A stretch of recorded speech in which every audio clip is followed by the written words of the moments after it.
Olá, você já ouviu falar da palavra Trindade? Tem curiosidade sobre o seu significado? Você fica meio confuso quando dizem que Deus é apenas um e ao mesmo tempo três? Muitas pessoas têm discutido sobre essa palavra. De fato, ela não existe na Bíblia.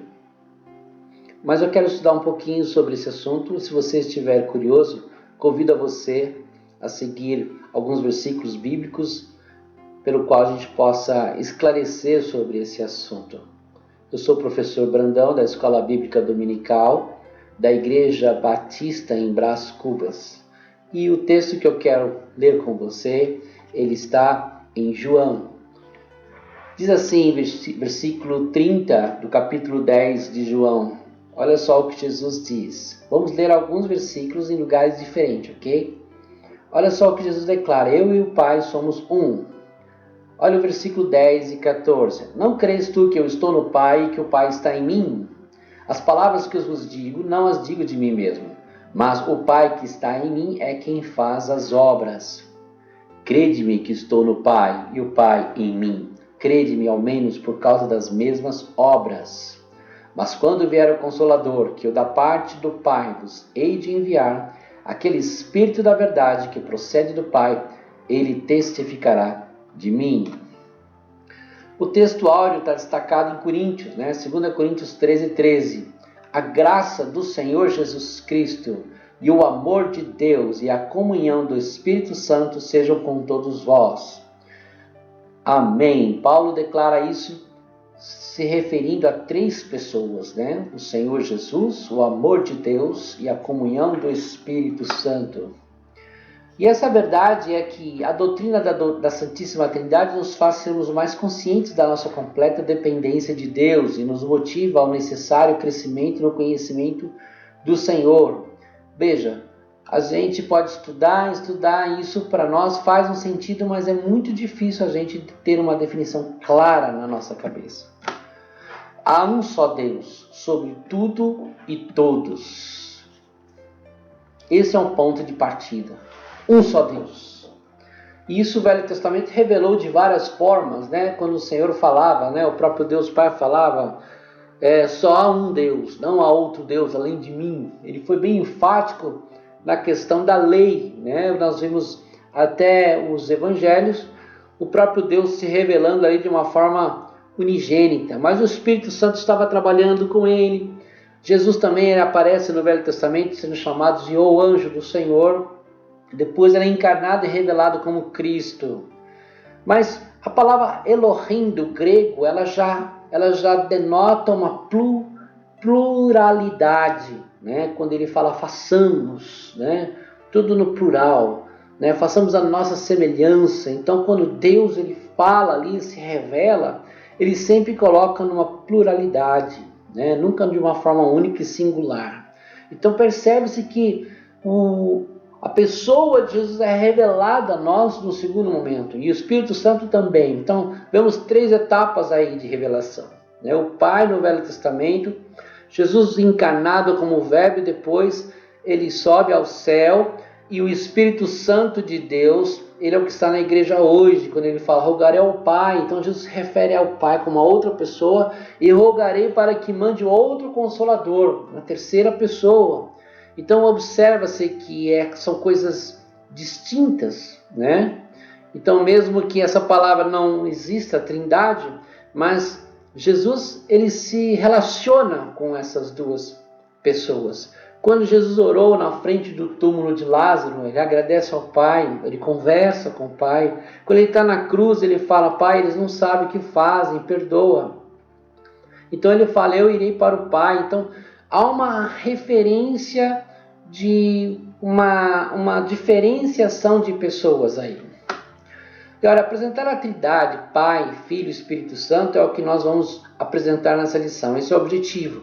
Citar o agir de Deus Pai, Deus Filho e Deus Espírito Santo e mostrar as distinções e unidades da Trindade. Primeiro, o Deus Pai, ele é o Criador, o sustentador, o provedor. O Deus Filho, o libertador, o mediador, o salvador. O Deus Espírito Santo, o consolador, o convencedor e o intercessor. Nós vemos essas ações, esses ministérios ativos, né, na figura de Deus sendo revelado de três formas aí. Então vamos lá. A palavra de Deus não deixa dúvidas concernente à existência de Deus e procura apresentar atributos que são exclusivos dele.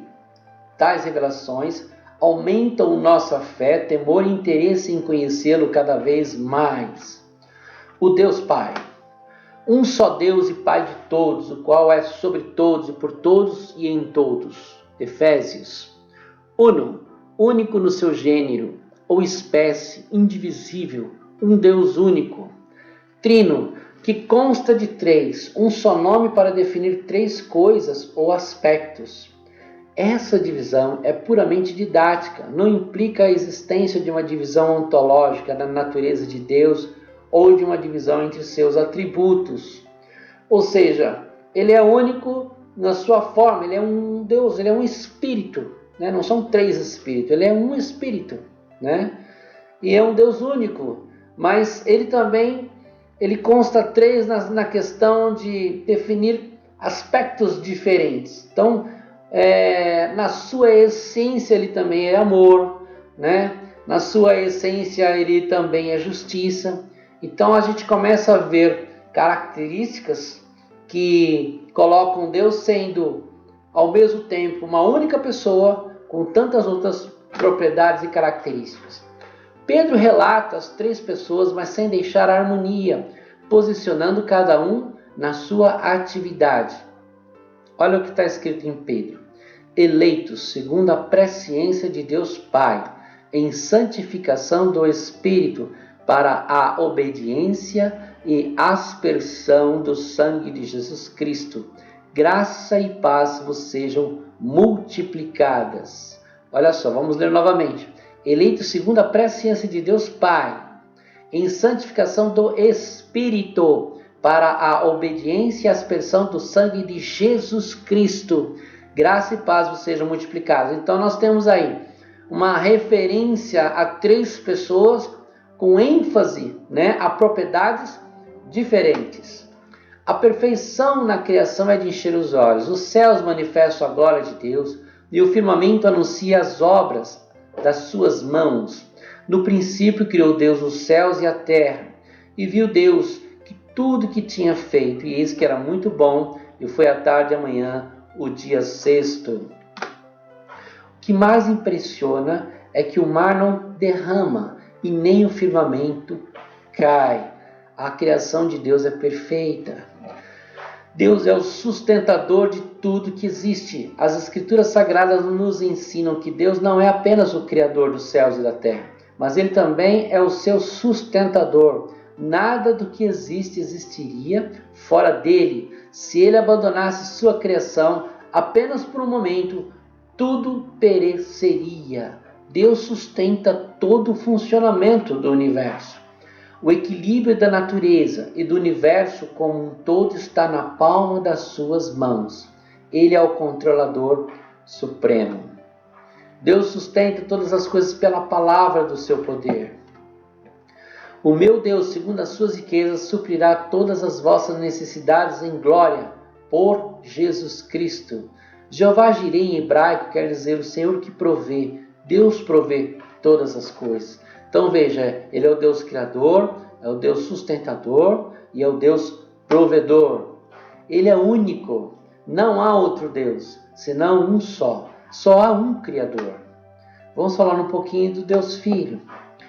O credo atanasiano expressa a crença trinitariana da seguinte maneira: adoramos um Deus em trindade e trindade em unidade, sem confundir as pessoas, sem separar a substância.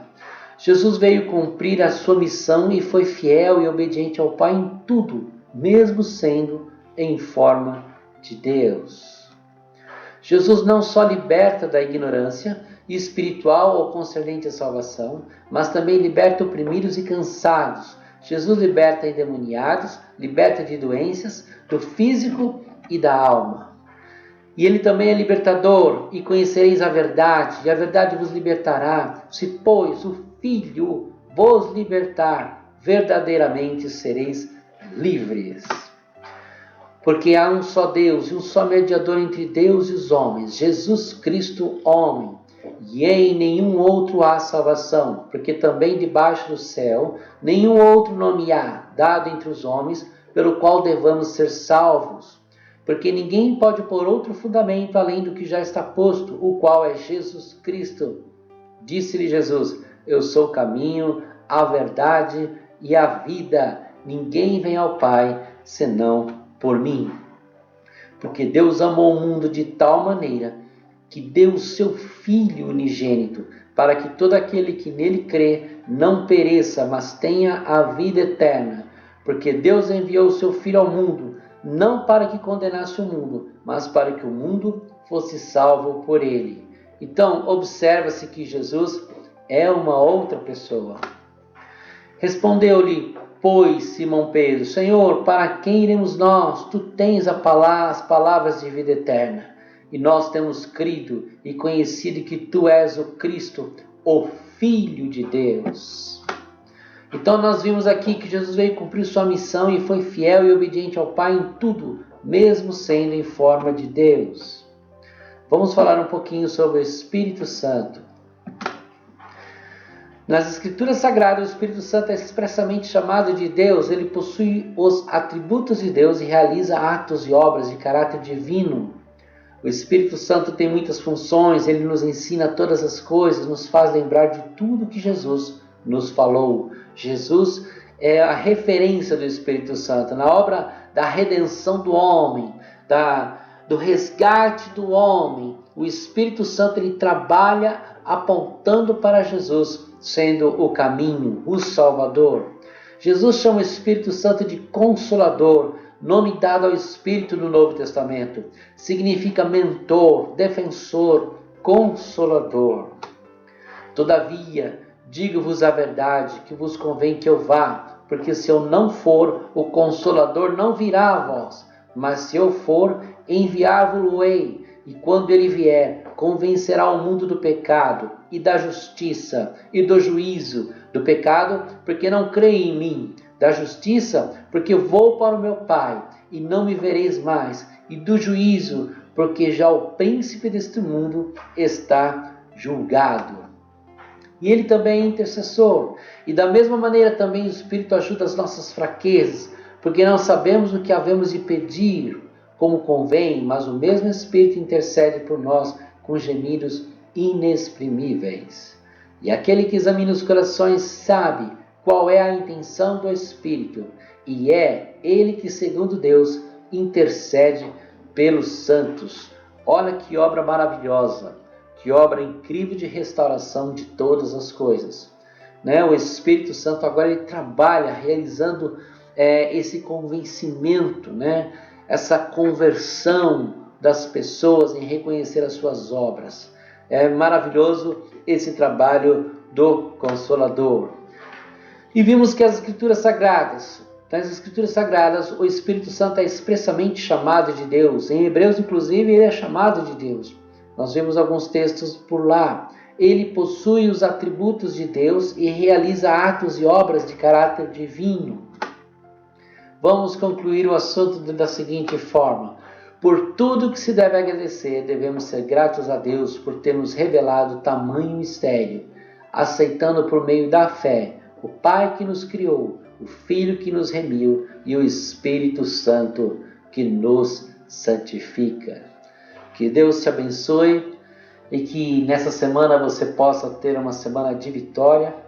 Semana que vem nós estaremos aqui para estudarmos mais uma aula.